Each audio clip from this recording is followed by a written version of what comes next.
اعوذ باللہ من الشیطان الرجیم بسم اللہ الرحمن الرحیم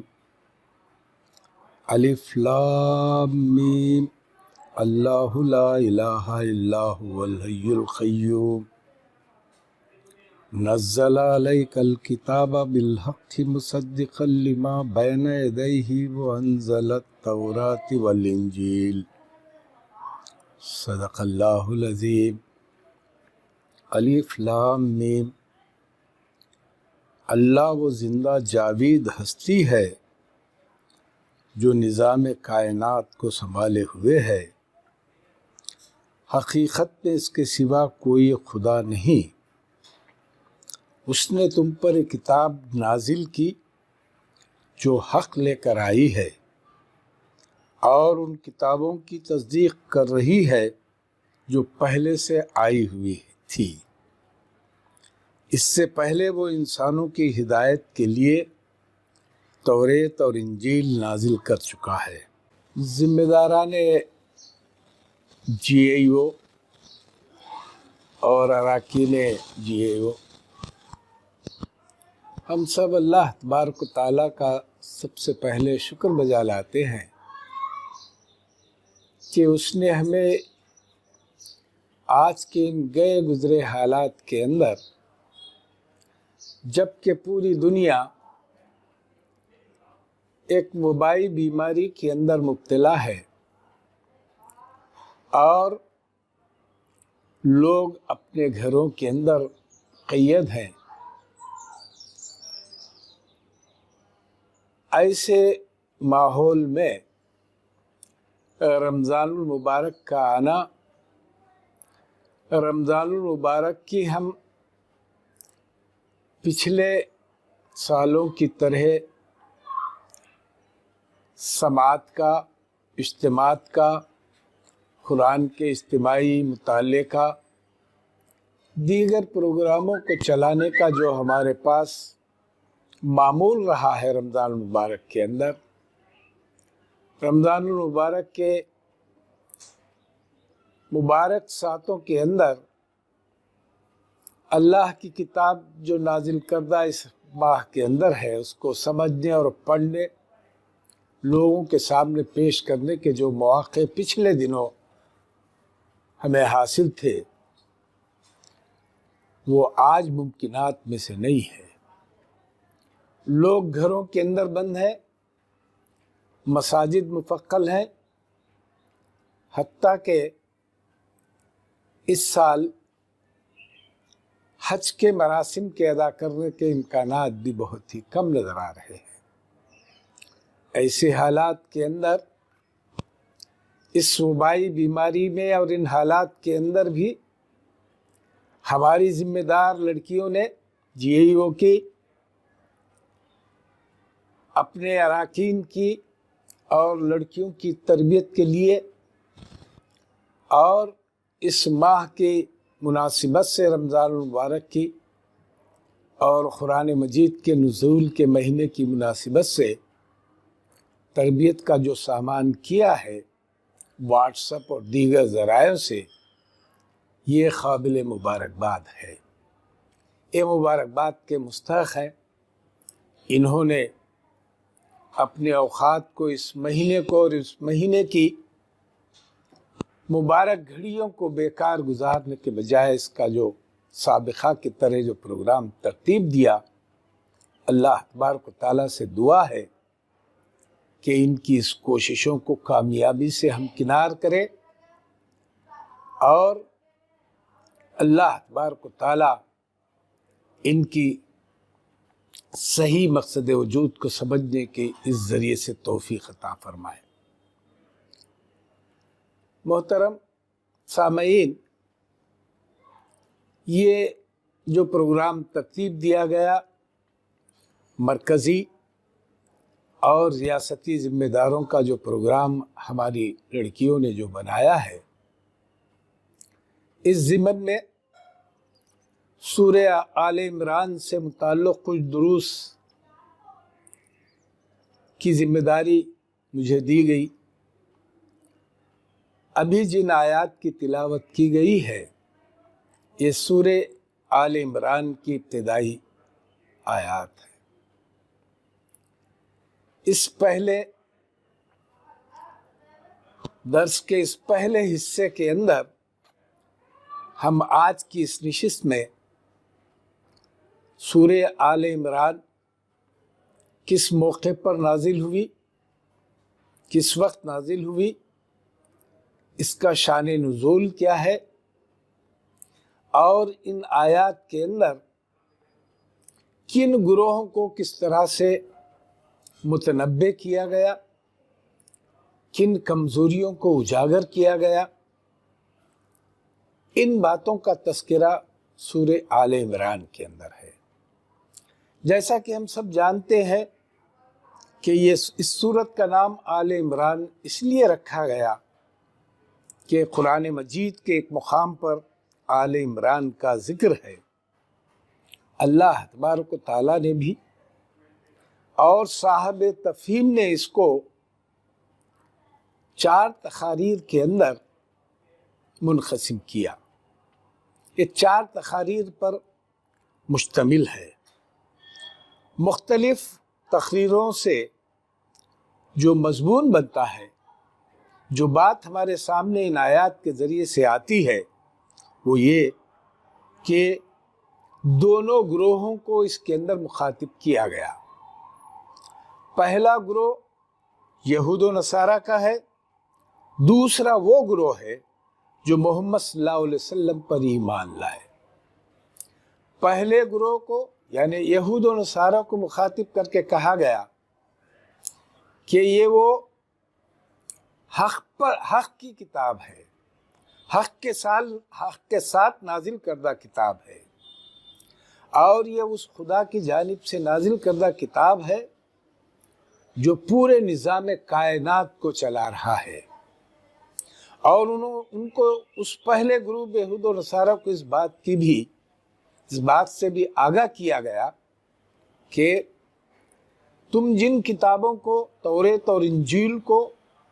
آسمانی کتاب سمجھتے ہو، آسمانی کتابیں ہیں جس کو تم تسلیم کرتے ہو، ان کتابوں کے اندر اس کتاب کا بھی ذکر ہے، اس رسول کے آنے کا بھی ذکر ہے۔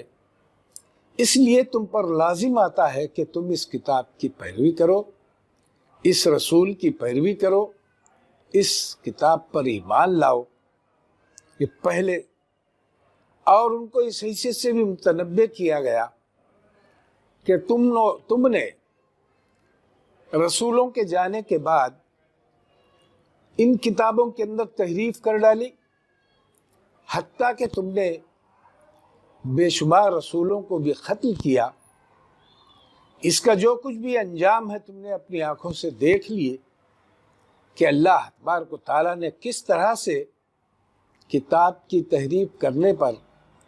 اور اپنے اعتقادات کے اندر اور اپنے اخلاق کے اندر تبدیلی لا کر منمانی زندگی بسر کرنے کی وجہ سے ان قوموں کو جس طرح سے زوال پذیر کیا گیا،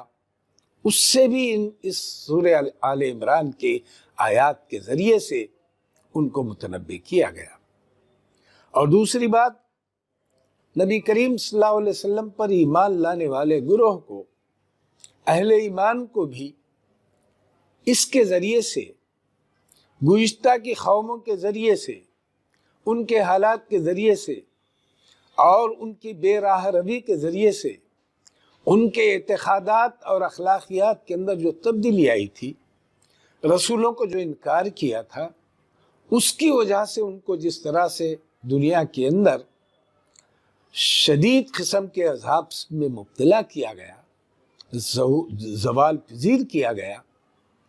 ان حوالوں کے ذریعے سے ان کو کہا گیا کہ تم اس کتاب کو برحق جانو،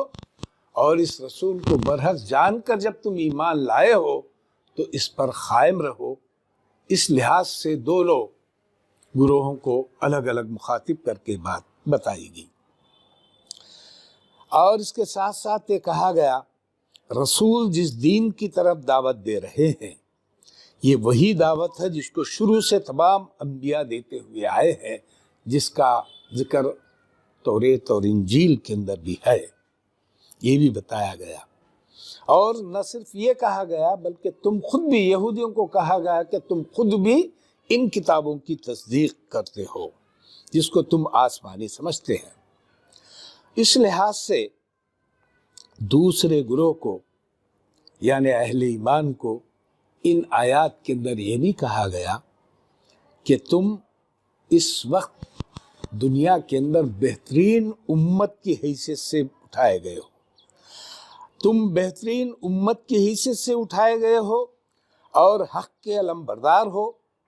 تمہاری ذمہ داری یہ ہے کہ دنیا کی اصلاح کی ذمہ داری تم پر ڈالی گئی ہے۔ دنیا کے اصلاح کے لیے، دنیا کو صراط مستقیم کے بتانے کے لیے، دنیا انسانیت کو دنیاوی اور اخروی کامیابی کا راستہ بتانے کے لیے تم کو اٹھایا گیا اور پچھلی امت کو، پچھلی قوم کو معزول کر دیا گیا، اور تم کو یہ نقشہ بھی ان آیات کے اندر کھینچ کر سورہ آل عمران کے اندر بتایا گیا کہ ان کو کس طرح سے عبرتناک سزا دے کر اس دنیا کے اندر مختلف قسم سے ان کو عذاب کے اندر مبتلا کیا گیا۔ اب تم صالح جماعت کی حیثیت سے ہو، اور تم ایک صالح جماعت ہونے کی حیثیت سے کس طرح سے اپنی ذمہ داری کو نبھانا ہے، کس طرح سے ان کاموں کو انجام دینا ہے جس کو تم برحق تسلیم کرتے ہوئے اس دین کو اختیار کیے ہو، اس کی طرف اشارہ کیا گیا۔ اور چونکہ یہ سورہ جنگ بدر کے فوراً بعد اور اس کا ایک آخری حصہ جنگ احد کے بعد جو نازل ہوا ہے، اس کے اندر ان کی ان کمزوریوں کی طرف بھی اشارہ کیا گیا۔ جنگ بدر کے اس واقعے کے ذریعے سے کہا گیا کہ تمہارا اپنا ایمان پختہ، تم اللہ تبارک و تعالیٰ کے لیے اللہ کے راستے میں لڑ رہے تھے، اللہ کے رسول کے حکم کے مطابق تم اپنے آپ کو، اپنی جان کو، اپنی مال کو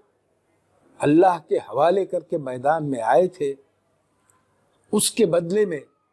تمہاری اس استقامت کے ساتھ، اس جوش و جذبے کے ساتھ آنے کے بدلے میں اللہ تبارک و تعالیٰ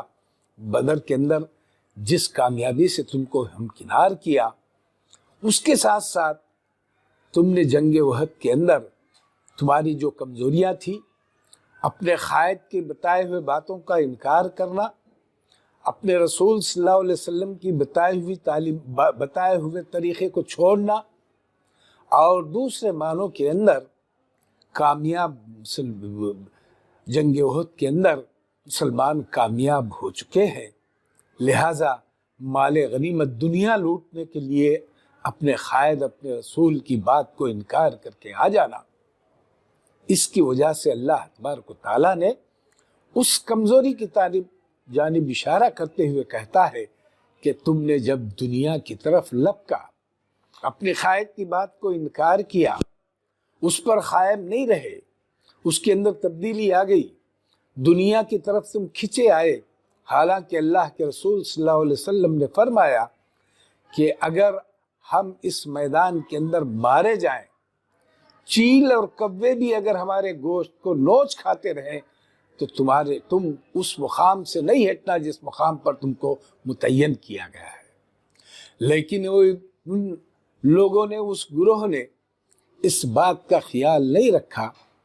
اپنے قائد کی اور اپنے رسول صلی اللہ علیہ وسلم کی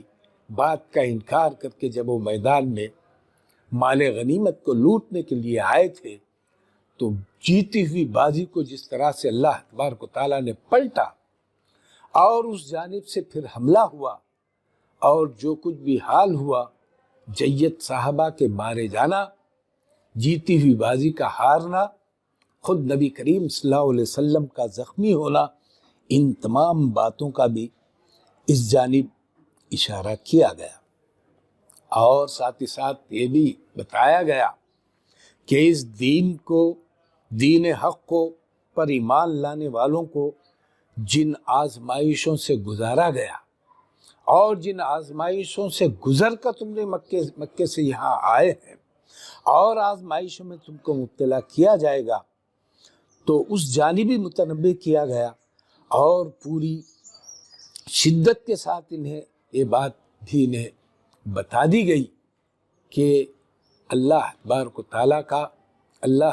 تعالیٰ کا اس جنت کا راستہ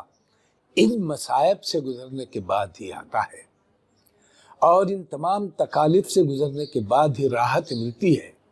اس پہ استقامت کے ساتھ جمے رہنے سے ہی تم کو اللہ تبارک و تعالیٰ کامیابی سے ہمکنار کرتا ہے۔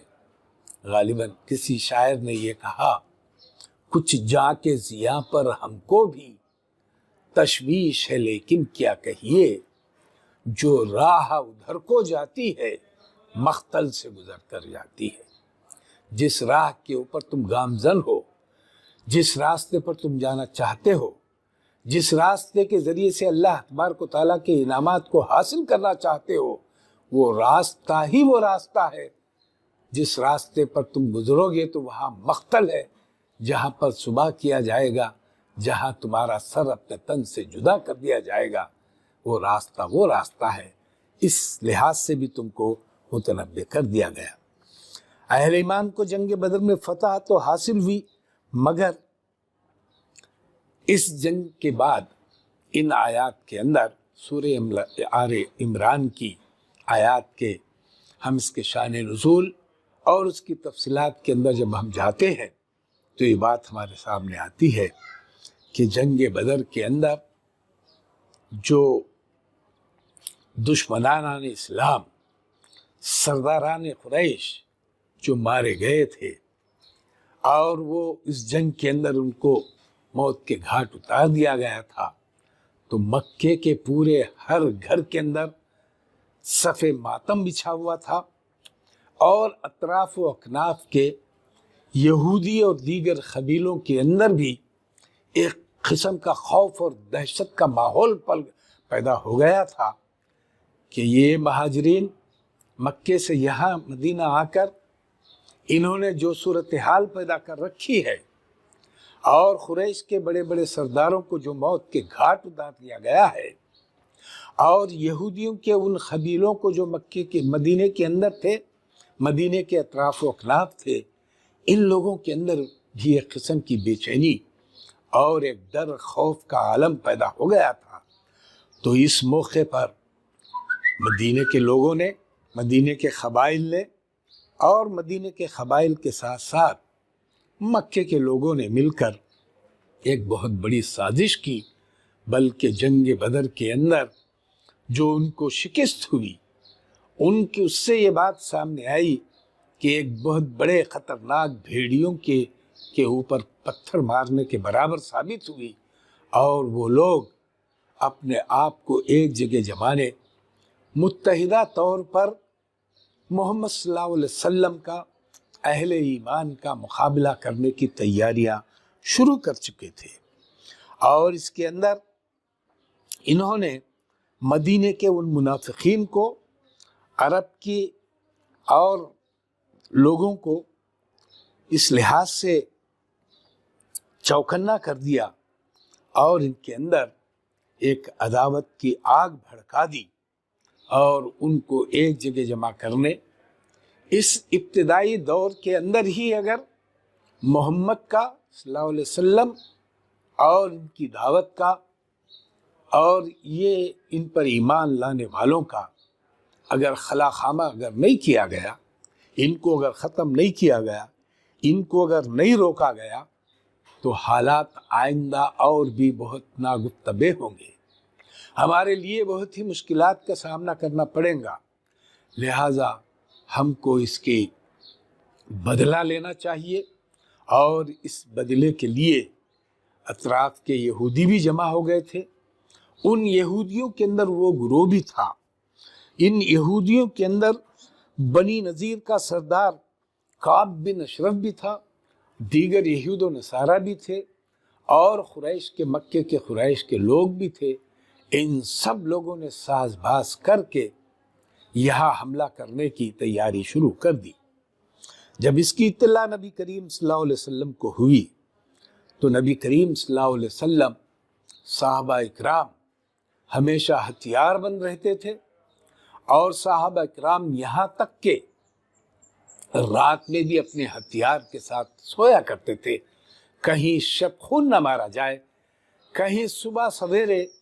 دشمن حملہ نہ کر بیٹھے اور ہمارے لیے بہت بڑا مصیبت کا سامان نہ ہو جائے۔ نہ صرف یہ بلکہ اگر نبی کریم صلی اللہ علیہ وسلم کچھ دیر کے لیے صحابہ اکرام کی نظروں سے اوجھل ہوتے تو صحابہ اکرام بہت ہی متفکر ہوتے اور بہت ہی پریشان ہوتے اور ڈھونڈنے کے لیے نکل جاتے کہ نبی کریم صلی اللہ علیہ وسلم اس موقع پر کہاں ہے۔ ایک طرف یہ حالات تھے، ایک طرف اس طرح دہشت گردی کا ماحول تھا، دوسری طرف معاشی حیثیت سے بھی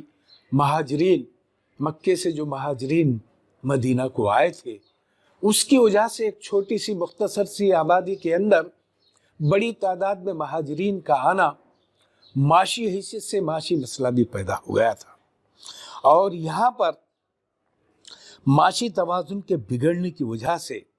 صحابہ کرام کے اندر بھی معاشی پریشانی لاحق ہو گئی تھی، اور صحابہ اکرام اس لحاظ سے بھی پریشان تھے۔ تفاسیر کے اندر صاحب سیرت نگاروں نے لکھا کہ 10,000 کی جو اس وقت لگ بھگ 10,000 کی آبادی مکے کی تھی، 10,000 میں 5,000 یہودی تھے اور اس میں 2,000 عیسائی تھے، 3,000 مہاجرین اور انصار تھے جو نبی کریم صلی اللہ علیہ وسلم پر ایمان لائے تھے۔ اتنی 7,000 سے زیادہ کی آبادی کے اوپر، 7,000 افراد کے اوپر یہ 3,000 اپنے ایمان اور اپنے استقامت اور حق کی بنیاد پر ان پر غالب آتے رہے، اور اس میں سے یہ یہودیوں کا وہ جتھا، وہ گروہ جو قبیلے قینقاع سے سے تعلق رکھتا تھا، وہ اس قبیلے کے لوگوں کو مکے سے مدینے سے مار کر باہر کر دیا گیا تھا، اور وہ افراد بھی ان سے مل گئے اور اس سازش کے اندر ان کے شانہ بشانہ چلتے رہے۔ اس سے ان تمام حالات کو، جنگ احد کے بعد کے حالات کو، یہودیوں کی منافقانہ کیفیت کو، اور جب جنگ احد کے اندر جب 3,000 کا لشکر جرار آیا، کھاتے پیتے خواتین اس کے اندر ناچتے اور اس طرح کا رمز پڑھتے ہوئے وہ آ رہے تھے کہ اگر تم اس جنگ کے اندر اگر تم جیت جاؤ گے، تم اپنی شجاعت کا اگر آپ اپنا